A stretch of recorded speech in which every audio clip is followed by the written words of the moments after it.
Bem, pessoal, então, dando sequência à nossa programação, né, dia 2, depois dessa excelente palestra, né, do professor Manuel, que retoma a história do Museu Antropológico e as relações, né, as intersecções, como ele chama, com o povo Inancarajá. Né?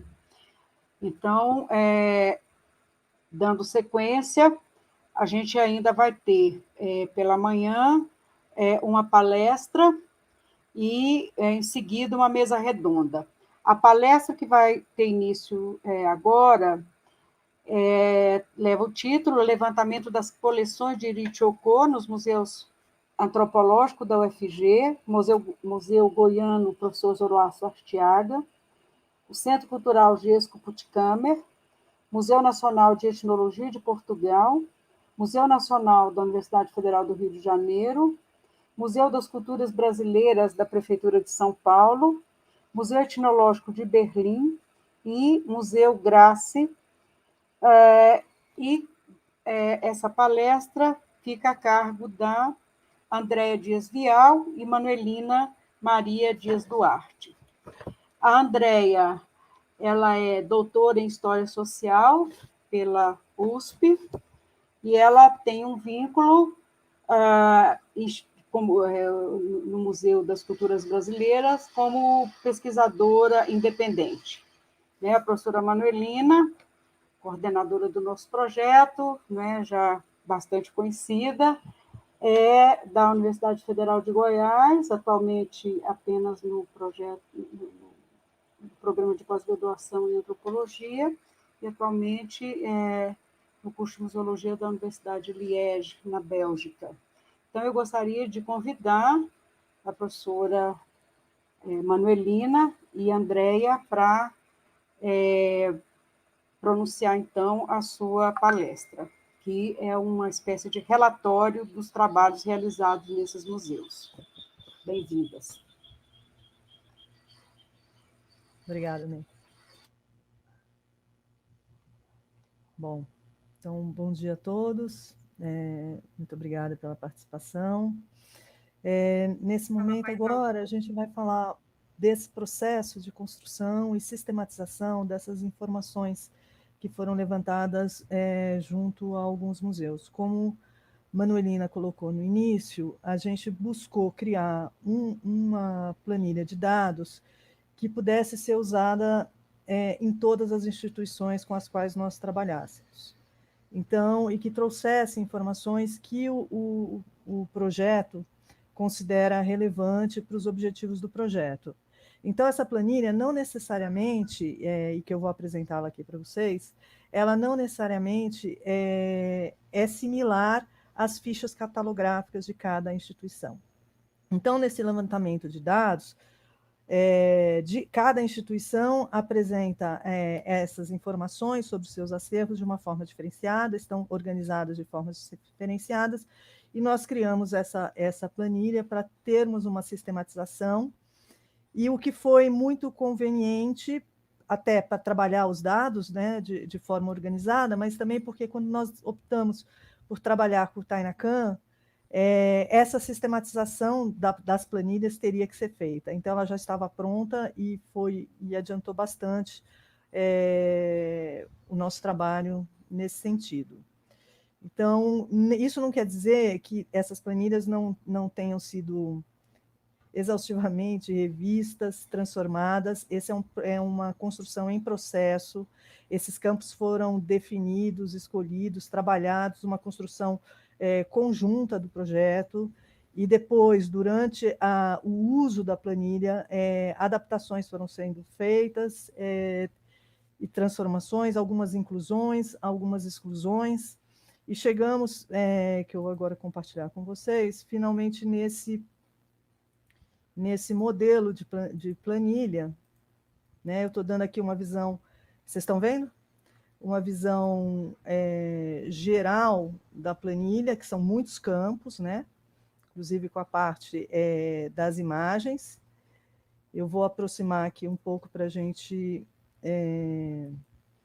poder observar né, os campos com os quais a gente trabalhou. Só gostaria de saber se vocês estão vendo bem, né? Espero que sim. A gente está trabalhando primeiro com o nome da instituição. Esse foi um campo colocado depois, né, quando a gente descobriu a necessidade da união das planilhas para o Tainacam, porque inicialmente o nome da instituição aparecia apenas aqui embaixo. Eu estou usando como exemplo de planilha utilizada no Museu das Culturas Brasileiras da cidade de São Paulo, e que mudou de nome, né? Quando nós começamos o trabalho, ele se chamava Pavilhão das Culturas Brasileiras. Durante o processo, a instituição mudou de nome, né, e nós incorporamos essa alteração. Um segundo campo é o campo de número de registro ou de tombo que a instituição usa, né? É o número atual de registro ou tombo, conforme cada instituição denomina, que a gente coloca aqui. No campo ano, a gente coloca o ano de ingresso, né, dessas peças no museu. E o ano de produção, quando essa informação existe, o ano em que elas foram produzidas, né? Esse é um campo que nem todas as instituições têm ele muito claro. Outros números são números anteriores, que foram utilizados, empregados pelos museus. Então, por exemplo, no caso do Museu das Culturas Brasileiras, existem duas outras numerações, né? Você tem o número de registro atual, por exemplo, e você tem a data que entrou, mas você não possui o ano de produção. Isso a gente sistematizou um símbolo para evitar que o campo ficasse na dúvida se estava em branco ou se tinha dado. Isso foi sistematizado junto com o grupo. E os números anteriores, né, conforme cada instituição, se houver, é colocado aqui. Coleção e doador, né, é o nome da coleção ou o nome do doador, quando você tiver as duas informações, né? Ceramista, faixa etária, também foi um campo colocado num segundo momento na planilha. Foi o momento em que nós identificamos que algumas instituições trazem essa informação, e essa informação para o projeto ela é fundamental. Então, nós inserimos, e sempre que há a identificação da ceramista, a gente coloca. Origem geográfica, né, que a gente vai trabalhar o local onde esse objeto foi criado e produzido. Existe uma sistemática, né, para trabalhar, para colocar essa informação: país, estado, local. A procedência, né, que não é a origem geográfica, é distinto da origem geográfica, é o lugar de onde provém o objeto. Muitas vezes o objeto provém de outras instituições, né? Pode ser por permuta, comodato ou outro mecanismo, que o objeto entra na instituição, mas ele não vem diretamente do lugar onde ele foi produzido. Por isso é importante essas duas diferenças, né? No campo de descriptores, cada instituição, na sua ficha catalográfica, descreve o objeto de uma maneira, da forma como considera melhor. E aqui, diante dessa diversidade institucional, e porque o projeto trabalha especificamente com as Ritiocô, nós optamos por trabalhar no campo de descrição com descriptores fixos. Então, essa descrição que consta nas fichas catalográficas, ela não é inserida na planilha do projeto Presença Carajá de forma imediata, ela precisa ser analisada junto com o objeto, com a boneca, e dentre esses campos, né, que estão na tela, a gente decide, escolhe qual se aplica ou não àquela boneca em especial, né? Então, aqui eu vou dar uma ideia. Embora a ficha catalográfica dessa instituição tenha todo um detalhamento da peça, nós optamos por trabalhar com campos que depois... Por quê? Porque os campos fechados vão permitir uma busca mais imediata, e eles estão, como eu falei, foram selecionados, focados nas bonecas Carajás e nos itens que, para o projeto, a gente identificou como importantes. Então, nós temos identificação de gênero, feminino, masculino, adulto, jovem, criança, ancião, se a peça é sobrenatural, se a peça possui algum outro elemento na sua composição, como tanga, brinco, colar, tembetá, tecido, cobuté, ichocô, pintura corporal, se ela tem coloração, se essa coloração é preta, vermelha, castanha, cinza, branca, se tem comarura, se são embarcações, se tem a presença de animais, sempre que possível especificar esse animal que eventualmente aparece, se trata de cenas, se trata de uma cena cotidiana, e se essa cena cotidiana tiver com objetos, quais objetos podem ser identificados, se é uma cena ritual, se é possível identificar qual cena ritual é essa, se é uma cena de luta, se é uma cena de caça, se é uma cena de preparo de alimentos, se é uma cena de preparo da cerâmica, ou se é uma cena de parto. Então, esses são os descritores com os quais nós trabalhamos. Depois, tem a matéria-prima, né, também, de identificação. A gente coloca matéria-prima e técnica, né, em 2 campos diferentes. Então, se é argila, cera, concha, fio, fibra vegetal, entrecasca de árvore, penas, plásticos, tecido. E quais técnicas são empregadas? Se seca natural, cozimento, modelagem, pintura, se há incisão feita na boneca. No campo fotografia, né, a gente trabalha com três possibilidades, né? Se tem fotografia de frente, se tem fotografia de verso, e se há fotografia de outros ângulos, lateral esquerda, direita, detalhes ou outros. E aqui a gente apenas coloca se sim ou não. As fotos, elas estão armazenadas, e entra aqui na planilha apenas uma imagem frontal, quando há, né, e quando a questão das imagens já está melhor resolvida também junto às instituições, caso contrário, isso fica salvo, esperando melhor definição. As dimensões da peça: altura, largura, profundidade, diâmetro, espessura. Aqui havia inicialmente também um outro campo, por exemplo, peso, que era o dado que existia apenas em uma única instituição, e que no conjunto das discussões nós optamos por não incluí-los aqui nas dimensões.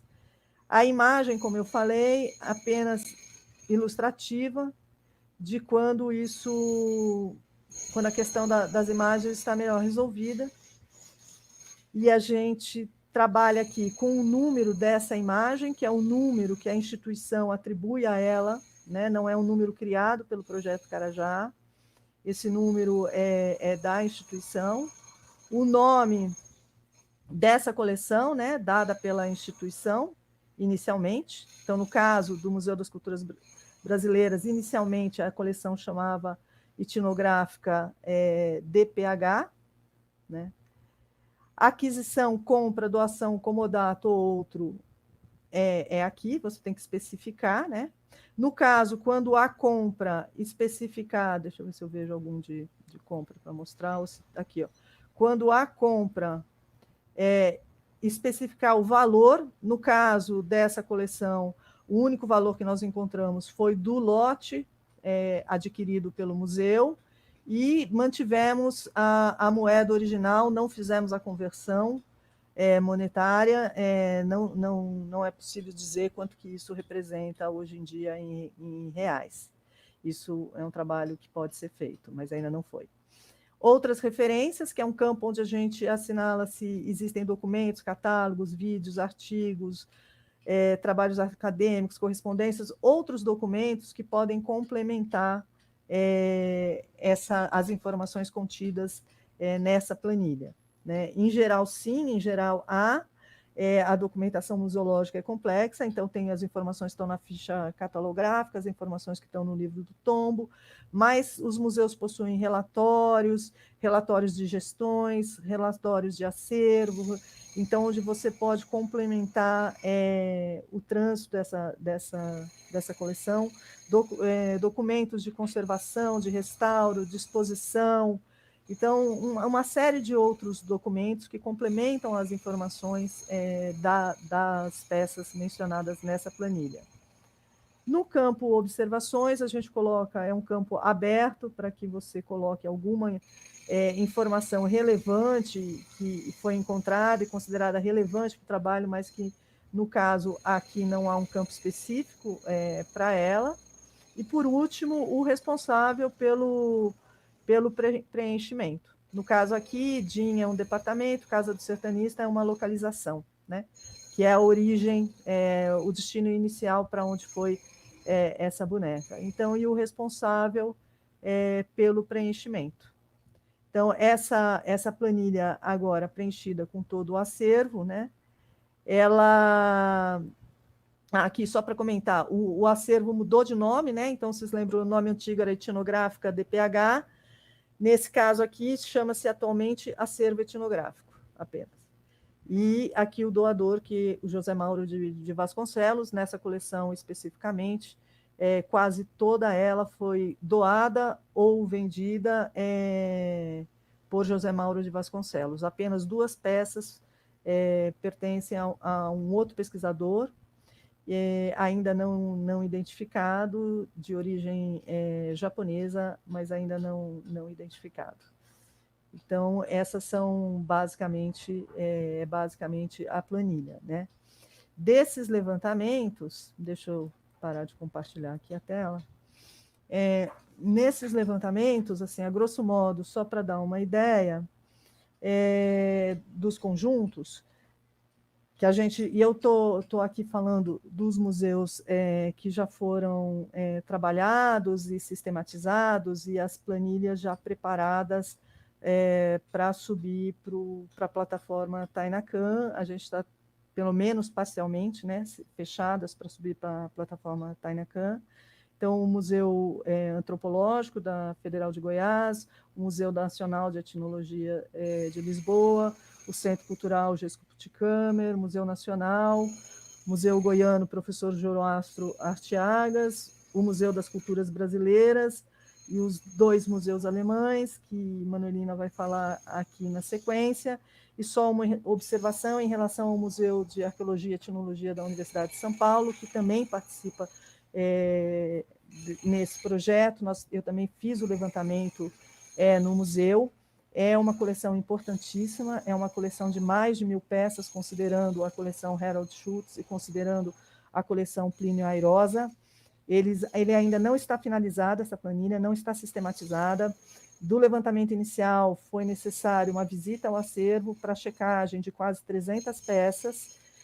Isso foi feito com os dados retornados dessa verificação, a planilha foi retrabalhada, ainda há uma quantidade de peças sobre as quais nós temos dúvidas e que será necessária um retorno à reserva técnica para analisar novamente esses dados junto às peças.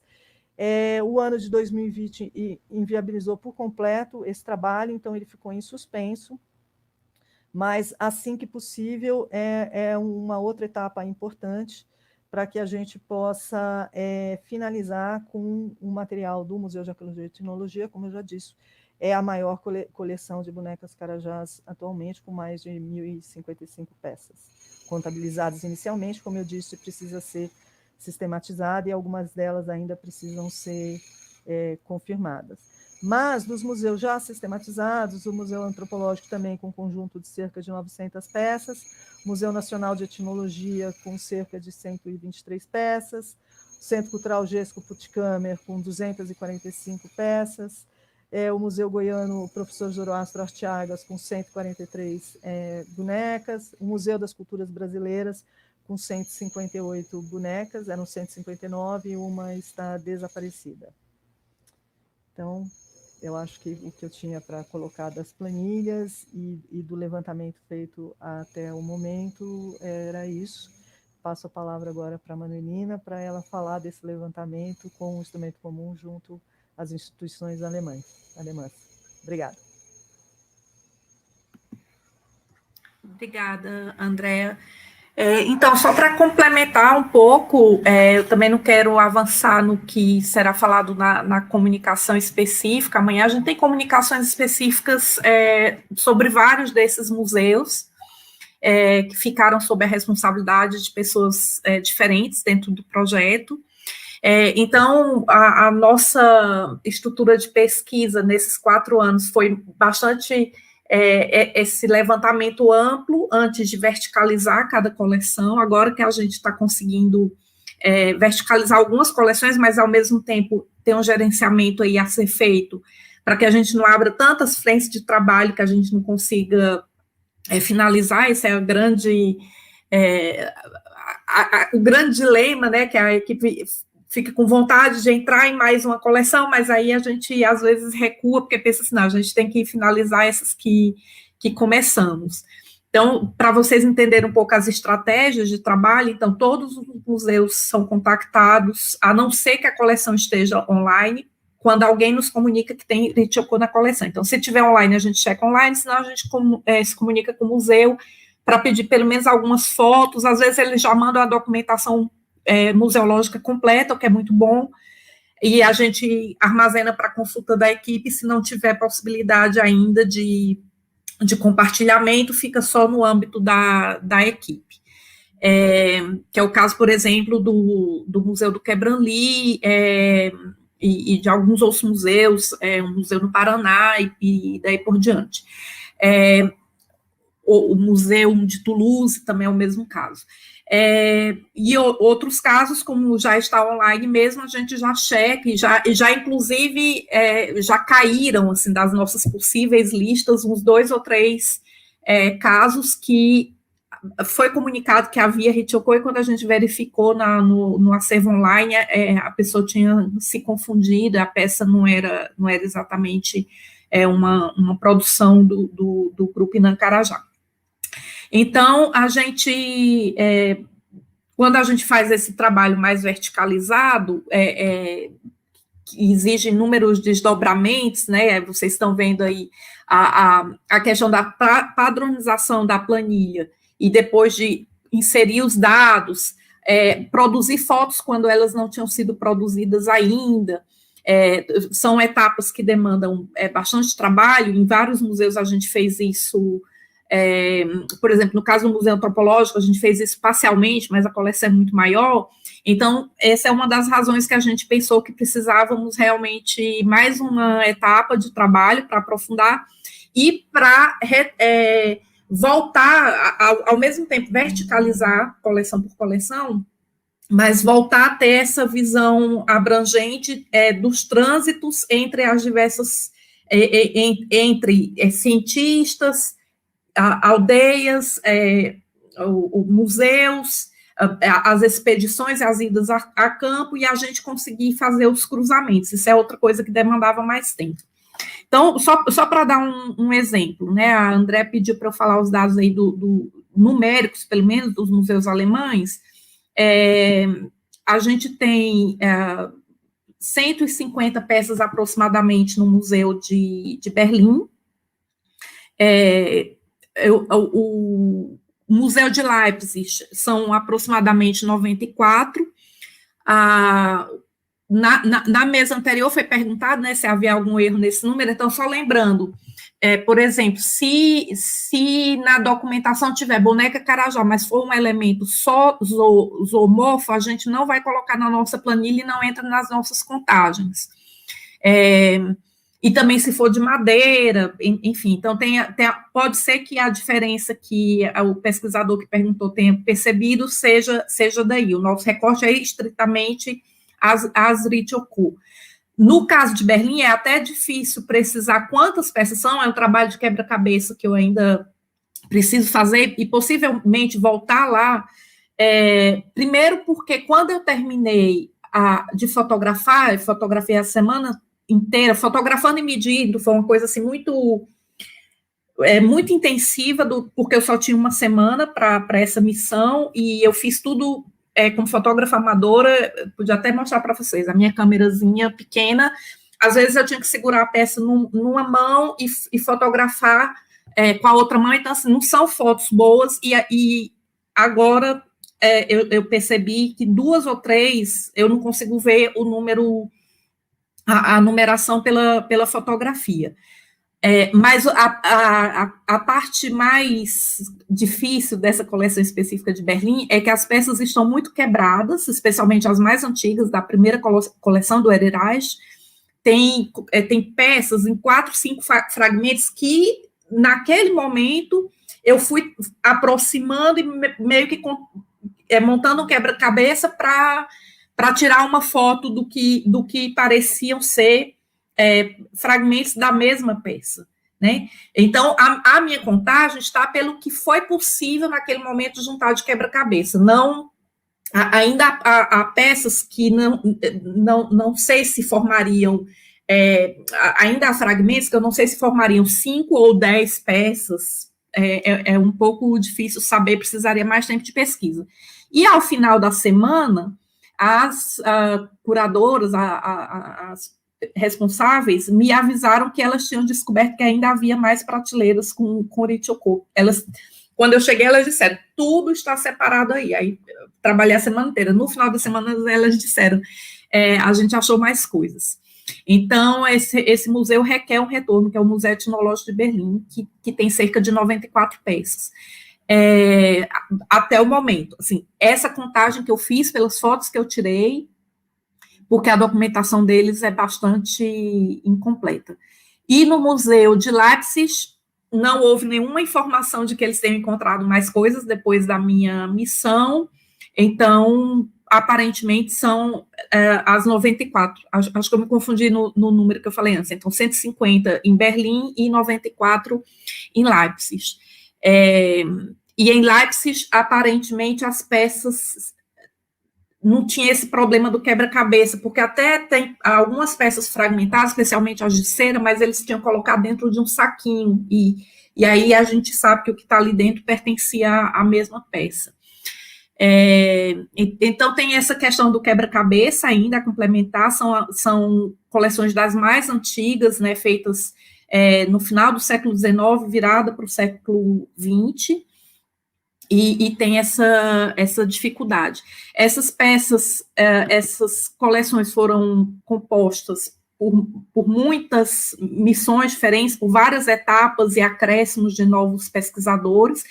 O Grasse Museum de Leipzig também, o Grasse Museu, na verdade, é uma instituição que é composta por museus em 3 cidades diferentes. Então, eu também só fui a Leipzig, mas existe um outro Grasse Museu em Dresden que tem Ritchie-Koch. O terceiro Grasse Museu não tem Ritchie-Koch, mas em Dresden também tem, e nesse eu não cheguei aí.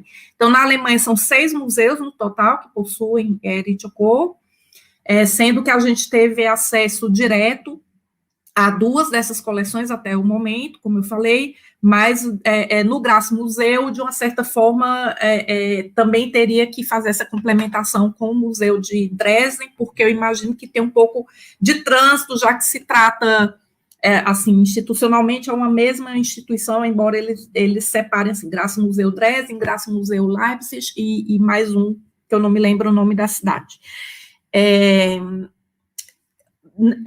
Nessa questão dos trânsitos que a gente quer chegar, eu vou compartilhar com vocês, assim, uma imagem rapidinho, em primeira mão, que é um exercício que eu comecei a fazer, um pouco uma brincadeira que eu quero depois fazer de uma forma mais séria, com ajuda profissional, porque eu não sou uma pessoa que sabe desenhar, que sabe fazer nada. E aí a gente... acho que o exercício que seria interessante fazer é um pouco isso aqui. Eu comecei a listar os pesquisadores, as pessoas que formavam coleções, ou as missões, desculpem, que formavam coleções. Comecei com o Paul Hererreich, mas, na verdade, não é a primeira coleta, né? Tem umas missões religiosas que levam objetos para a Itália antes. E aí, para qual museu, com qual museu se relacionava o William Lipkin, por exemplo, que forma coleção para mais de uma instituição, ou mais de um colecionador que envia para o mesmo museu. Enfim, isso aqui é um exercício que eu estou compartilhando com vocês, super em processo, e que eu quero desenvolver, de repente colocar em algum tipo de programa em que a gente pudesse editar facilmente, porque isso aqui foi tudo feito à mão, para aí a gente ir brincando mesmo de achar essas conexões, né? Como, por exemplo, falando de museus alemães, né? O Harald Schultz forma coleção para o MAI, USP, mas também alguma coisa para a Alemanha, e acho que é ele, posso estar enganada, mas ele foi casado com a Vilma Chiara, salvo engano, que é uma colecionadora que nos nossos primeiros estudos, né, aparece, por exemplo, doando peças para o Museu do Quebranly junto com a Agnès Guidon. E aí, depois a gente vai percebendo essas outras conexões. Isso é algo que demanda um pouquinho mais de tempo para a gente começar a costurar esses entrelaçamentos entre as diversas coleções e as diversas instituições. E a gente imagina que agora, nessa próxima etapa, isso vai aparecer de uma maneira mais evidente. E também eu gostaria muito, obviamente, de completar aquele desenho, pensando também que tipos de... desculpem, que ceramistas estavam produzindo, ou também que indígenas estavam lá na outra ponta, intermediando que essas bonecas chegassem no museu, que é um registro que raramente a gente encontra na documentação museológica, né? A gente encontrou, isso é registrado, às vezes, em coleções mais recentes, isso começa a aparecer.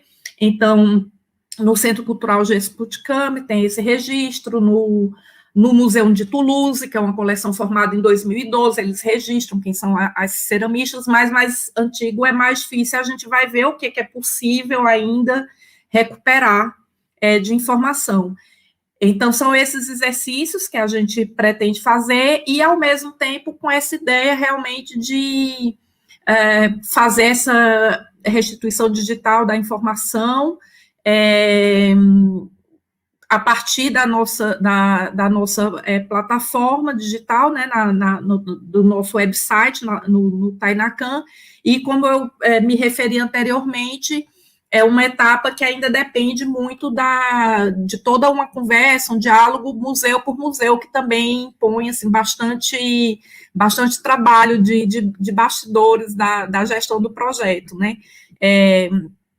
No Brasil, os processos assim, para a gente conseguir as autorizações têm demorado meses, um ano e meio, até, e espero que a gente consiga acelerar um pouco a partir do momento que a gente tem outras práticas, como, por exemplo, o Museu de Leipzig, que eu solicitei somente as fotografias que eu tinha feito, e que eu sempre usei para slides e para artigos de uma forma bem tranquila com eles, mas fiquei preocupada exatamente que, no caso desse evento, ele seria gravado e ficaria permanente, então pedi uma autorização à parte, e eles aproveitaram o mesmo e-mail, assim, responderam muito rapidamente, a responsável consultou a sua superior, e muito rapidamente, em uma hora, ela me respondeu dizendo, vocês têm toda a autorização, o projeto é muito importante para nós,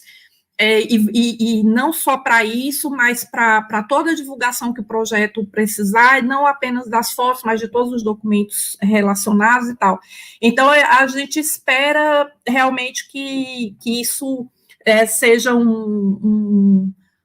uma forma, assim, até na correspondência, um tom de que para a gente é importante porque isso abre mais ainda veredas de cooperação com vocês, né? E de restituição do patrimônio, restituição imaterial, como foi falado na mensagem, desse patrimônio às comunidades interessadas, né? Então, eu acho que a gente tem boas perspectivas, mas precisamos realmente fazer toda uma campanha de sensibilização para que a gente tenha as autorizações das instituições um pouco mais de celeridade, visto que nós do projeto não temos coleções que estejam no nosso poder autorizar ficarem online, né? Então, a gente depende da vontade e dos trâmites que cada instituição tem. E acho que é isso, assim, para dar um quadro geral de como está o movimento em relação aos museus. O grande mapeamento são 77 até o momento, ou 78. Tem esses que foram listados aí no programa, que a gente diz assim, que a gente entrou nessas coleções, né, de uma maneira mais efetiva, fosse para fotografar, fosse para...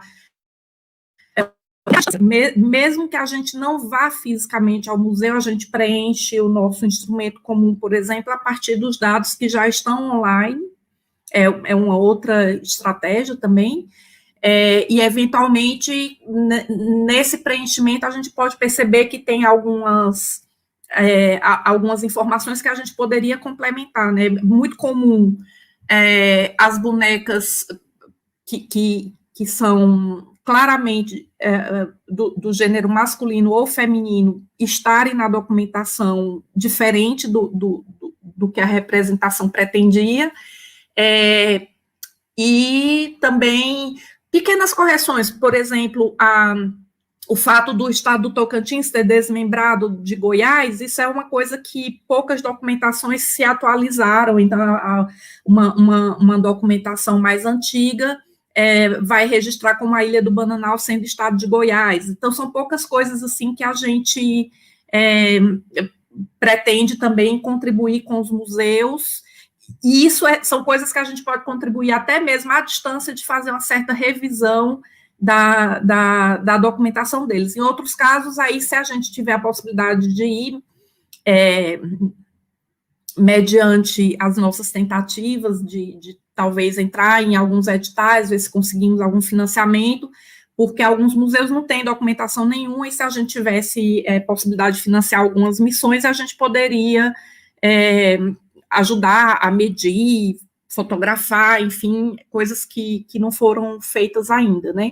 Mas mesmo à distância é possível, se eles nos enviam toda a documentação, por exemplo, a documentação do Museu de Toulouse, numa reunião com a DBC, a gente ficou verificando, que eu acho que a tia dela, que é a ceramista, agora não estou me lembrando, mas, enfim, ela tinha informações a dar sobre essa coleção que poderia, eventualmente, ser um retorno futuro para o museu, mas a gente não dá conta de abrir todas as frentes de trabalho ao mesmo tempo, e nesse momento a gente está com esse diálogo assim, muito bacana, muito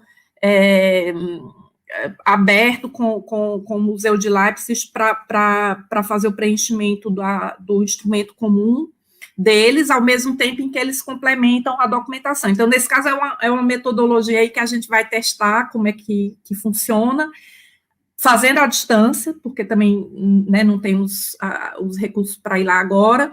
Então, a gente vai entrar na nossa sala de reuniões de projeto para fazer o preenchimento. A gente já criou um pouco uma estratégia de se reunir semanalmente, quase, numa sala virtual. Elas entrariam com as planilhas delas, a gente com a nossa, e a gente compartilharia as imagens e debateria sobre as imagens, e aí as equipes preencheriam cada uma a sua planilha. Vamos ver como funciona, são os próximos passos aí que a gente está pensando. Acho que terminamos o nosso tempo e ficamos abertos às questões. Obrigada.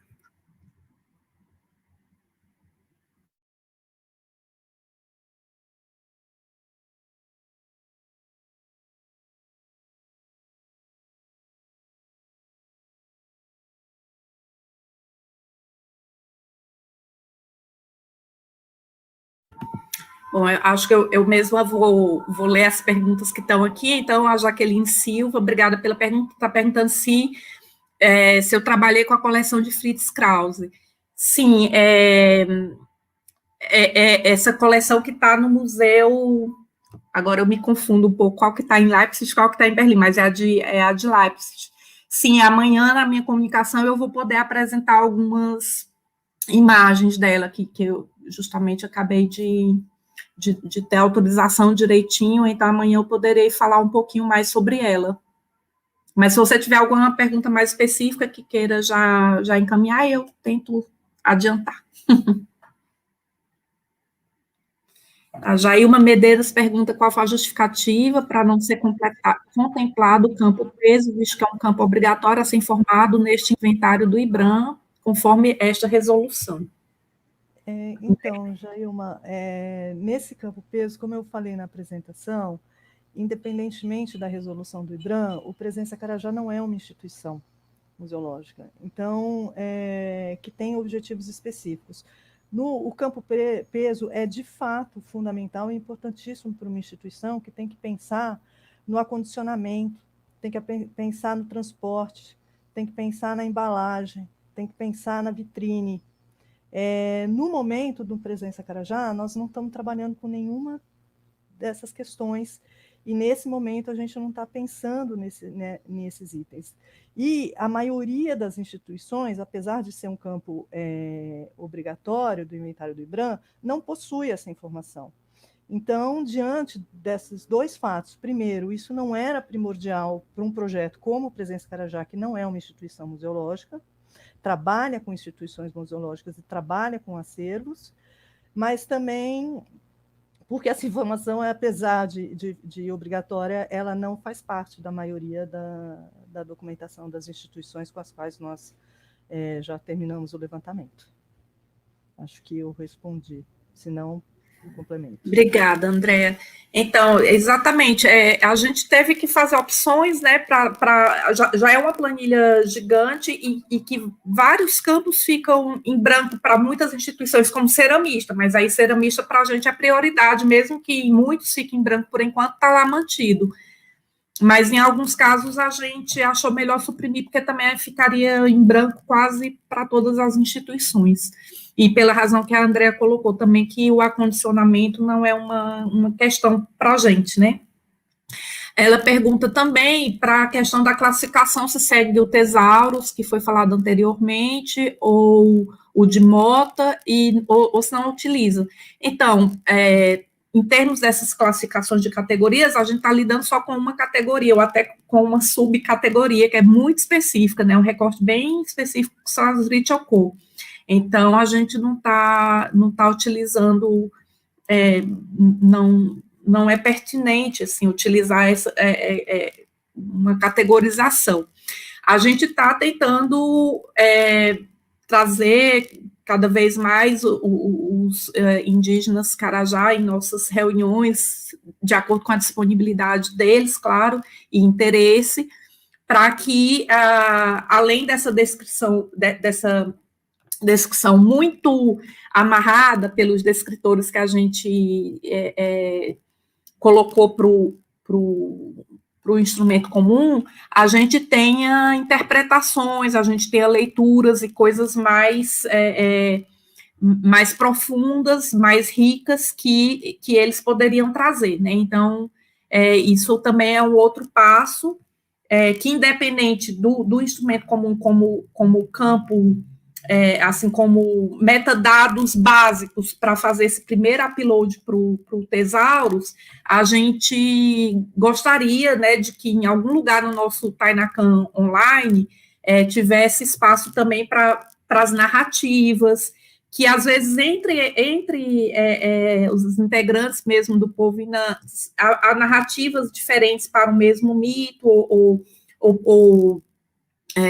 uma Ritiocô pode suscitar falas e narrativas diferentes, então a gente tem muita vontade de poder registrar isso, mas o instrumento comum, ele tem essa função mesmo de ser muito compacto, e acaba que ele é um pouco duro e algumas coisas ficam de fora, mas no Tainacan a gente vai ter espaço para muito mais coisas. A fala seguinte vai esclarecer um pouco isso, né, que a plataforma Tainacan, ela permite que a gente coloque até vídeos com depoimentos, né, que a gente coloque outros documentos, desenhos, então é quase limitado.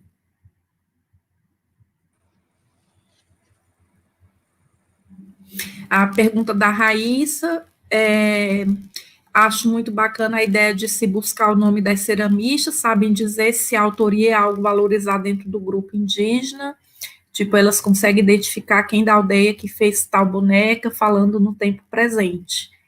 Sim, é algo muito valorizado e, enfim, tem estudos sobre isso, né, e falam de ceramistas mestras, por exemplo, então, acho, a Ney tá aqui, acho que a Ney consegue nos ajudar a responder muito melhor isso, né, como é a percepção do próprio grupo em relação às ceramistas, acho que ninguém melhor do que a Ney para responder. Obrigada. Eu estava tentando, já tinha me comunicado com o pessoal da técnica, que eu queria fazer um comentário justamente sobre essa questão da autoria, né, das peças que estão musealizadas. Né?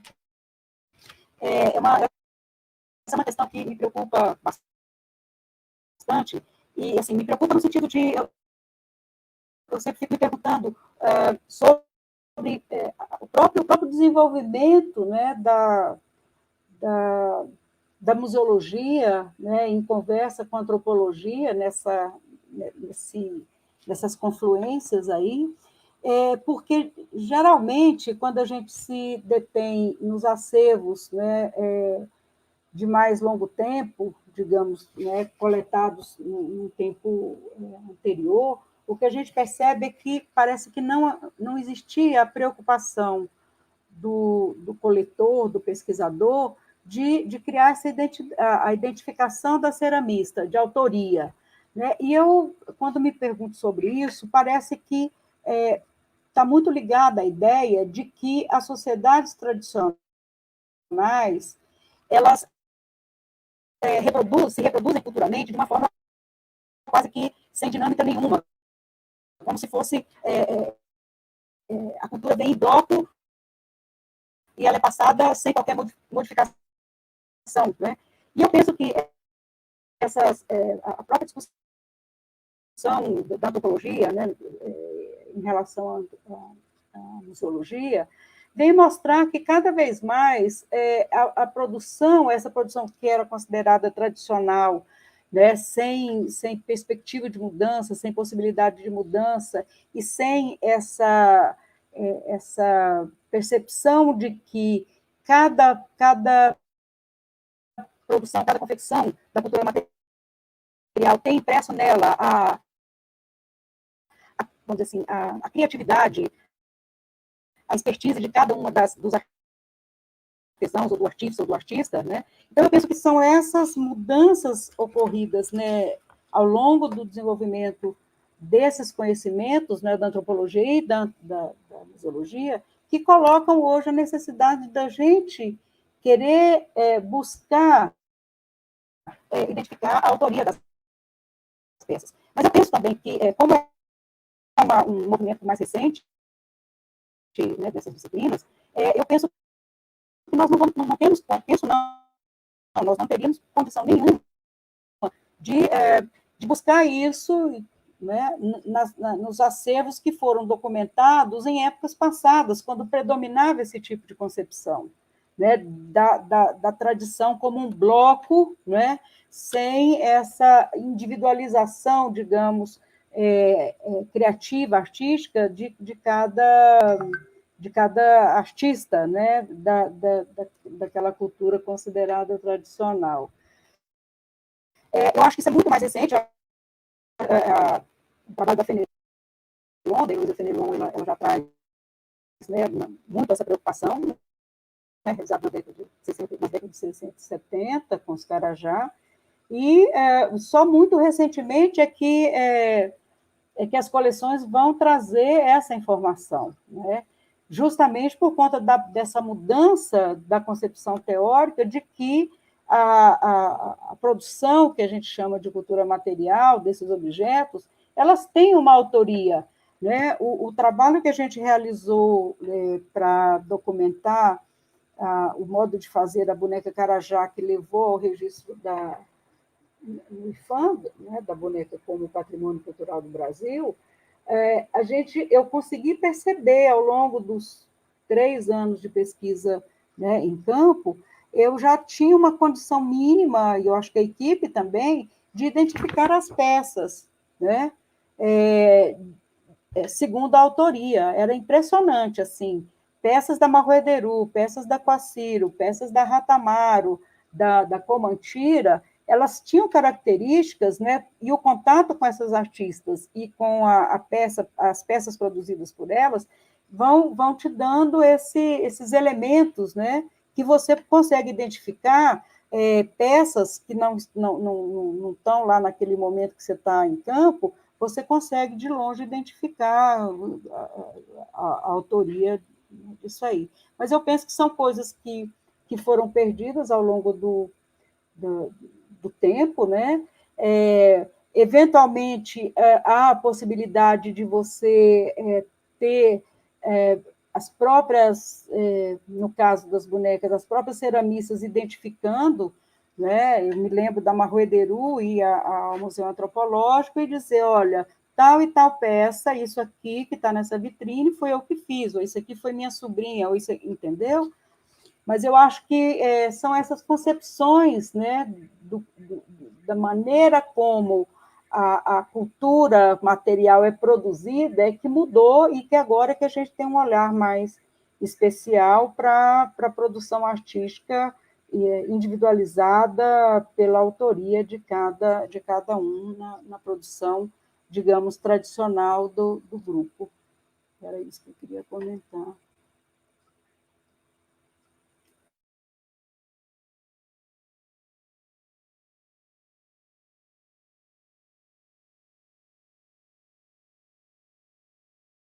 Continuariam aí pegando as perguntas pela tela, ok?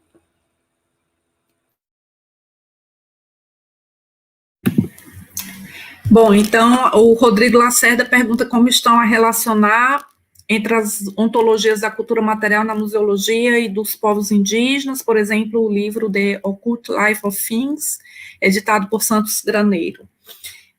Então, a gente ainda está fazendo uma aproximação maior com os INAM para justamente trazer as leituras deles em relação a a esses objetos ou coisas, né, melhor dizendo, coisas,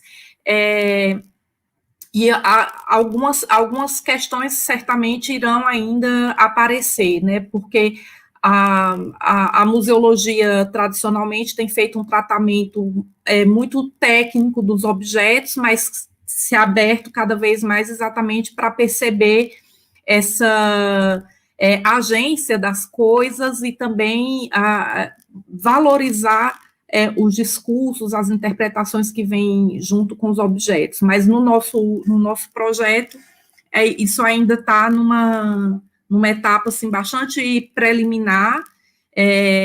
A gente realmente começou como um estudo de coleções a partir das instituições, né? A gente não começou como um trabalho de campo em que a gente ia nas aldeias verificar a produção, ou mesmo o uso desses objetos, né? Então a gente fez um caminho a partir dos museus, a partir das coleções musealizadas, e tem uma série de questões que eu acho que vão aparecer. Há, por exemplo, uma peça especificamente que está me intrigando bastante, que é uma peça do Museu Quebranli, que quando a gente fez as primeiras apresentações do projeto, a gente até falava que tinha um possível erro na documentação, que cairia um objeto, porque estava como boneca, como Brichocô, mas em diálogo com os antropólogos e antropólogas da equipe,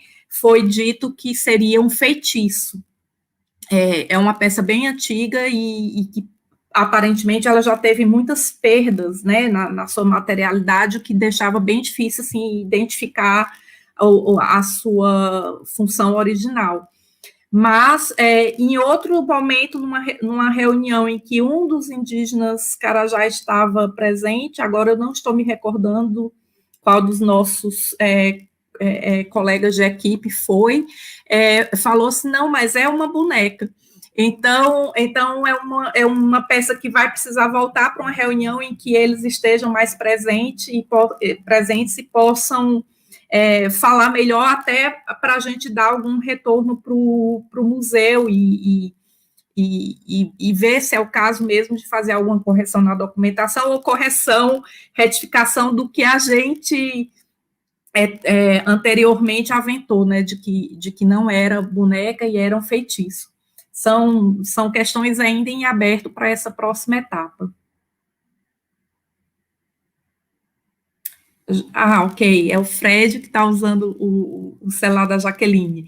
Ele pergunta sobre grafismo Carajá, como é visto nos museus de Leipzig.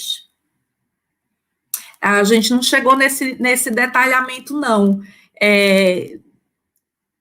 O trabalho da professora Rita, por exemplo, eu acho muito interessante, e ela vai falar um pouco durante a comunicação dela, considera a pintura corporal também como indumentária, né?